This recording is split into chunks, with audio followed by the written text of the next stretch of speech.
Уште еден успех за професорката по македонски јазик Љупка Стоименова, која учествуваше на првата образовна ексију конференција "Светот на образованието ги брише границите".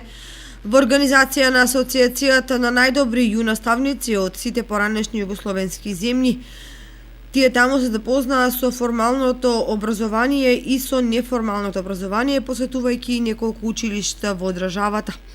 Асоциацијата најдобри наставници на поранешна Југославија одржа на 1 и 2 март конференција во Скопје. Тоа е прва конференција на која што зедоа учество наставници од сите поранешни југословенски републики.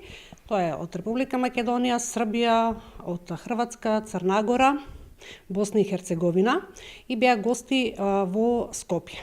Првата конференција закажана беше за 1 и 2 и првиот ден се одржа, гостите беа запознаени со формалното образование во Македонија, кое што го посете училиштето Димитар Миладинов, а беа запознаени и со неформалното образование преку посетата на фондацијата Step by Step.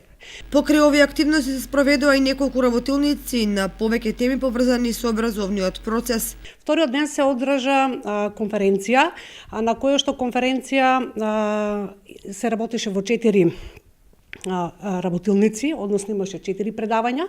Првото од предавање беше на тема ентузијазмот во образованието, предност или недостаток. Второто предавање беше достапноста на примери од наставничката пракса, инспирација или замка за наставникот.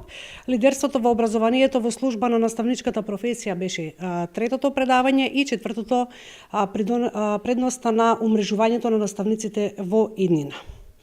Основоположници на оваа асоцијација се наставничката од Србија Желјана Радојчич Луџич и Весела Богдановиќ од Македонија. На самата конференција се обрати заменик министерот за образование Петар Атанасов, кој што ја искажа својата поддршка за самата асоцијација и го поздрави ваквото умрежување на наставниците од поранешните југословенски простори.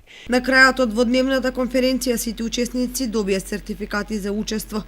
Асоциацијата додели 65 награди за најдобри наставници, а наскоро се очекува и втора конференција која ќе се одржи во Будва.